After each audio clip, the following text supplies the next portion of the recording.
Yan kapatid, oh. Nilapagan ko na ng isang parlina sa dulo. Yan. Naka-1 na yan, tap na dito yan. Pagkatapos kong asintadahan yon, kasi konti na lang dyan, ito na naman, itong side na to, asintadahan ko para ikabit ko na yung trusses. Nakatap na siya dito. Yan. Nakatap siya dyan. Kasi pagkatapos nitong trusses, magbubong ako. Kailangan makapagbubong ako bago ko tanggalin ito. Yung bubong dito sa baba. Yan. Tatanggalin ko yan kasi itataas na siya. Yan. Mataas na ngayon yung bubong niya.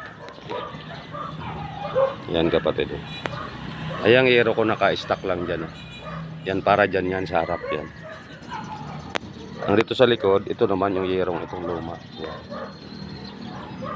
Bye bye mga kapatid. Good morning.